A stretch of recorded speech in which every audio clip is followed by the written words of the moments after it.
Ito, ang latest weather update. Alamin ang pinakasariwang ulat panahon ngayon dito sa Information TV Educational Channel 2. Na naging isang bagyo na nga yung binantayan nating low pressure area, bagamat nasa labas ito ng Philippine Area of Responsibility at nasa may bahagi ito malapit sa area ng Vietnam. So litong namataan, mahigit 1,000 kilometro kanluran ng Central Luzon, may lakas sa 45 kilometers per hour, malapit sa gitna at pagbugso na sa 55 kilometers per hour. At ito ay kumikilos pa kanluran, hilagang kanluran sa 25 kilometers per hour. Muli, wala siyang pangalan dahil ito ay nasa labas ng Philippine Area of Responsibility at hindi natin ito inaasang makaka-apekto sa ating bansa.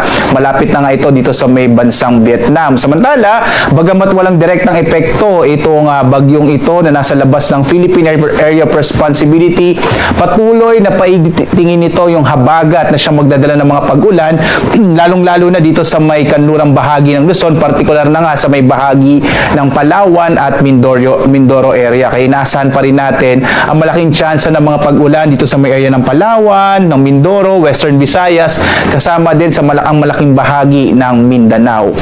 Samantalang ngayon ay meron tayong minomonitor na cloud cluster o kumpol ng kaulapan, partikular na sa may silangang bahagi ng Mindanao, at posible na ito ay maging isang low pressure area sa mga susunod na oras, sa susunod na araw, at hindi rin natin inaalis ang posibilidad na itong cloud cluster nito o kumpol ng kaulapan ay posibleng maging bagyo within the week. So patuloy natin itong i-monitor kung ano yung magiging development nitong cloud clusters na ito.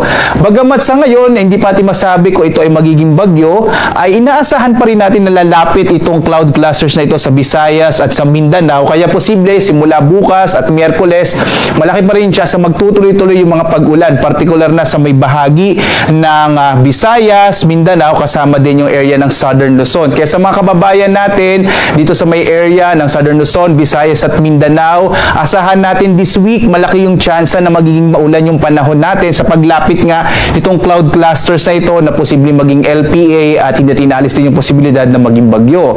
Samantala, dito naman sa may area ng Central Luzon, Northern Luzon kasama yung Kamaynilaan, inaasahan pa rin natin medyo mainit at tanghali pa rin yung mararanasan, pero mas malaki yung tsansa ng mga thunderstorms sa hapon hanggang sa gabi, dulot ng mga localized thunderstorms.